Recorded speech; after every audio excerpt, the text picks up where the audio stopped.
has the rights over allocations in FCT? Some developers are learning the hard way, while unsuspecting subscribers are bearing the brunt and consequences. I recently learned that the developer of Valington Premium City, Idu, Dr. Valington Abuja, suggested that land acquisition processes in Abuja have changed significantly in the recent past. That narrative is misleading. The legal position on land acquisitions in Abuja has not suddenly changed. The governing laws have long been clear and remain the same. The Land Use Act and the Federal Capital Territory Act of 1976. These laws have always defined how land ownership and allocations operate in Abuja. What many people fail to understand, therefore, is that land administration in Abuja is fundamentally different from what obtains in other states of the Federation. Under the Land Use Act, local government chairmen may grant customary rights of occupancy over lands in non-urban areas within their areas of jurisdiction. Specifically, Section 6 of the Land Use Act says it shall be lawful for the local government in respect of land in non-urban area to grant customary rights of occupancy to any person or organization for use for agricultural, residential, or other purposes. The provision I just cited is further reinforced under Section 2(1)(b) of the Act. In all the states of the Federation, except the FCT, such allocations by the local government chairman is lawful and forms a valid basis of recognized interest in land, and of course, a good root of title. But in Abuja, it is different. Section 18 of the FCT Act of 1976 and Section 297 of the Constitution of the Federal Republic of Nigeria vests the ownership, management, and control of all lands in Abuja in the federal government and to be administered by the FCT Minister on behalf of the President. No exceptions are made for area councils. Area councils are not part of the federal government as envisaged under that constitutional provision. This position is different and in contradiction with the provisions of the Land Use Act at Sections 2 and 6, which made provisions and reserve rights for local government chairmen to allocate land. As a real estate investor and especially as an end user like subscribers, I want you to understand that any area council allocations within Abuja can only stand or exist at the pleasure and discretion of the FCT Minister. The Minister is not under any law bound to recognize area council allocations. This position has been repeatedly affirmed by the courts, including the Supreme Court. In the cases of Mado against Mado, and also in the case of Ahmed versus Adodokun, the Supreme Court and the Court of Appeal respectively held that it is only the FCT Minister that can validly allocate lands within Abuja. So buyers beware. Any title whose root is not traceable to the minister's allocation is a risky real estate offer. There are so many cases that have gotten to the Supreme Court, and the courts have consistently upheld the singular right of the FCT Minister to allocate lands in Abuja. Now, back to the cases of Valington Premium City, Idu, and Shibann Court Estate, Lugbe. Recently, the Minister of FCT allocated estate plots to Wingwall Construction Limited. Wingwall Construction Limited is the developer of City View Park and Resort Estate, Idu. Before Wingwall was given this allocation, there were some pockets of estates who claimed to be in possession before this allocation was made. Some of them are Valington Premium City, Ife Estate, Leaf Bridge Estate, and a few others. However, these estates I just mentioned came into the land through AMAC allocation. As I've earlier said, AMAC and indeed any other area council allocation does not hold water except the FCT Minister decides to recognize that allocation. This is also the fate of Shibann Court Estate, Lugbe. Part of this estate plot and a handful of others have also been recently allocated to T. Pompey Estate by the Minister in Lugbe.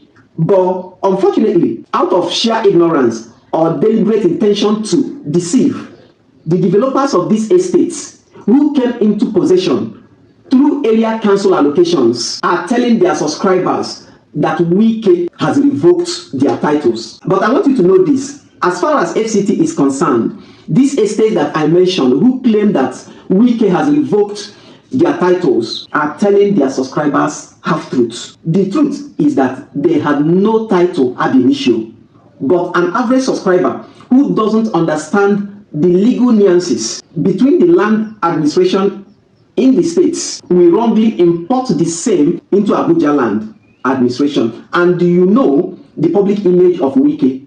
You may easily conclude that Wike is not a man of due process, and therefore that those developers might be saying the truth. Now, take this from me.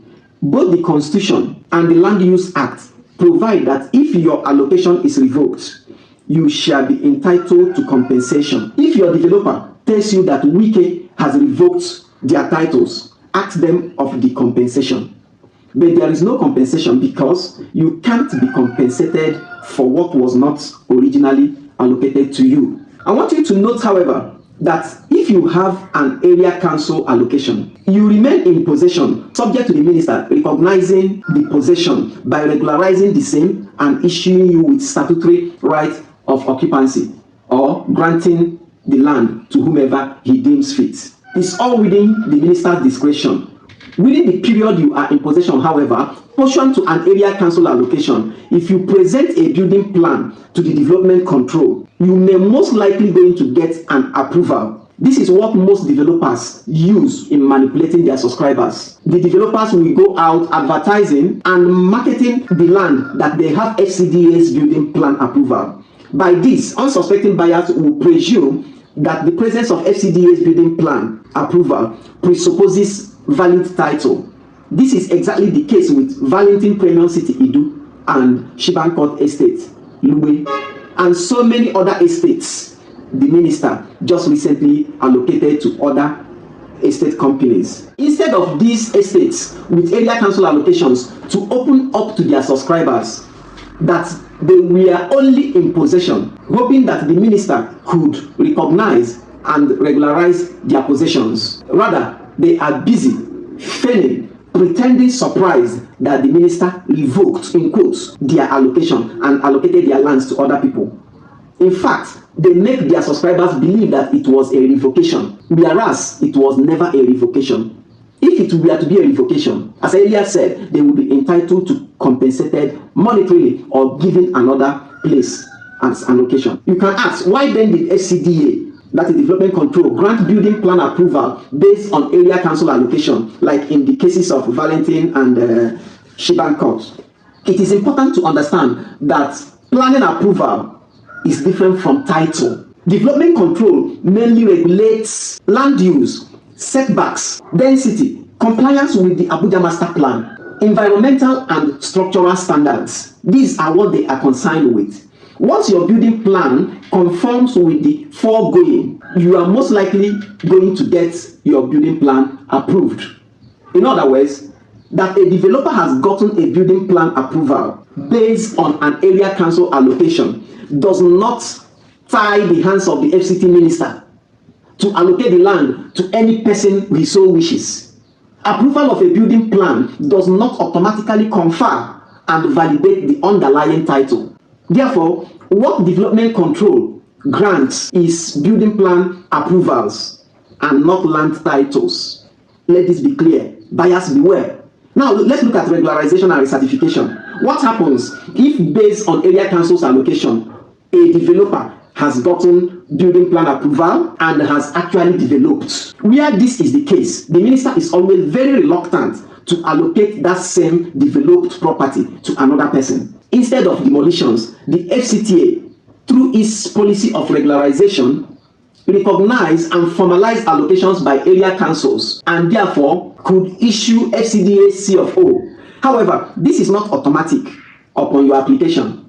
A person seeking regularization is required, amongst other things, to submit allocation papers from AMAC or area council, survey plan, building approval, evidence of being in possession, ground rent payment, and identity documents. The FCTA examines whether the land falls within an approved layout, whether it conflicts with government acquisition or public utility area, whether there are competing claims, and whether it violates the Abuja Master Plan. Very, very important. If the answers to the above questions are favorable, the FCTA, Department of Land Administration, may, I repeat, may approve and recommend issuance of statutory right of occupancy and certificate of occupancy. According to Raymond Ijoma, only 8,287 of 261,000 and something area council applications submitted for regularization have been vetted, with about 2,000 successfully cleared, validated, and regularized into statutory titles.